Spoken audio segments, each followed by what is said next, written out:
దేవుని చేతిలో బలంగా వాడబడుచు సత్య సువార్తను చాటించున్నటువంటి దైవజనులు పి చిరంజీవిరావు గారు దేవుని వాక్యాన్ని అందజేస్తారు. అందరూ శ్రద్ధగా దేవుని వాక్యాన్ని ఆలకిందాం. దేవుడు మిమ్మల్ని ఆశీర్వదించునుగాక.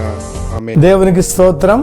ప్రభునందు ప్రియమైన దేవుని పిల్లలారా, ప్రభునామములో మీ అందరికీ శుభవందనాలు. ఎలా ఉన్నారు?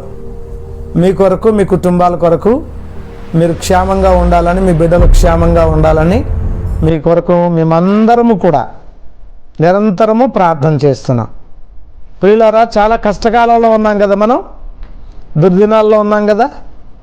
ఎక్కడ చూసినా భయమే భయమే భయమే భయమే కనబడుతుంది కదా. కలవరమే, కంగారు పడిపోతున్నారు.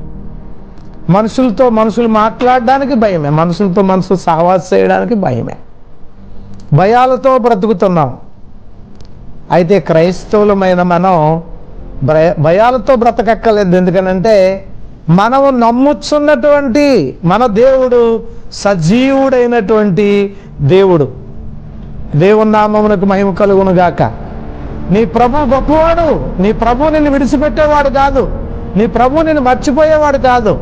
నీ ప్రభు నీతో చెప్పిన మాట ఏంటో తెలుసా? నా ప్రియమైన సహోదరుడా, సహోదరి, దేవుని వాక్యాన్ని ఒకసారి నువ్వు చూస్తే యోహాను సువార్త 14వ అధ్యాయము మనం ఒకసారి చదివినప్పుడు అక్కడ ఉంటుంది, మీ హృదయములను కలవరపడనీయకుడి, మీ హృదయములను కలవరపడనీయకుడి, భయపడకండి. ఎందుకంటే 91వ కీర్తనలో కీర్తనాకారుడు అంటాడు, నీ ప్రక్కన 1000 మంది పడినా, నీ కుడి పక్కన 10,000 మంది కూడినా అపాయం నీ వద్దకు రా.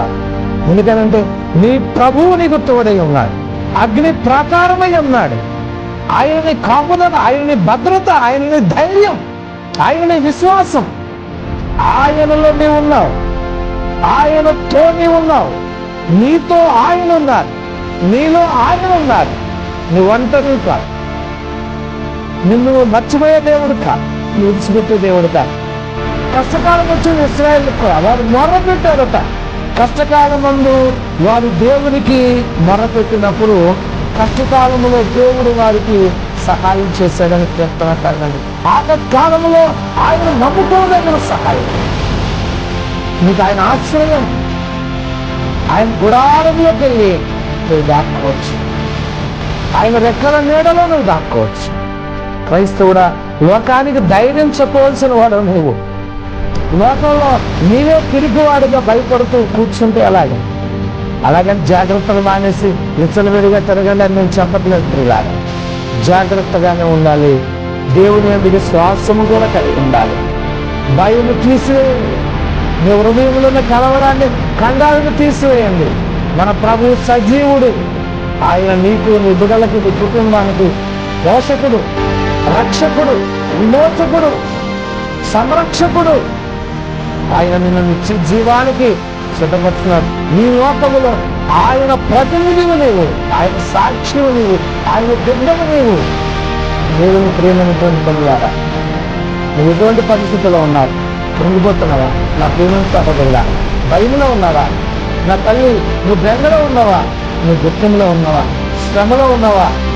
నీ దేవుడు గొప్పవాడు, నీ ప్రభు గొప్పవాడు. నువ్వు భయపడద్దు. ఆయన అనుమతి లేనిదే నీ జీవితంలో ఏమీ జరగట్లేదు. సమస్తము కూడా ఆయన అనుమతితోనే జరుగుతుంది. ఆయన చిత్తములో మనం ఉన్నాం. భయపడవలసినటువంటి అని లేదు. వీళ్ళరా, ప్రార్థన చేద్దాం. మీ కొరకు మేము ప్రార్థన చేస్తాం, మా కొరకు మీరు ప్రార్థన చేయండి. మేము కలిసి ప్రపంచం కొరకు ప్రార్థన చేద్దాం. దేవుడు మనకి ఇచ్చినటువంటి గొప్ప ఆయుధం ప్రార్థన. ఒకరి కొరకు ఒకరు ప్రార్థన చేయండి.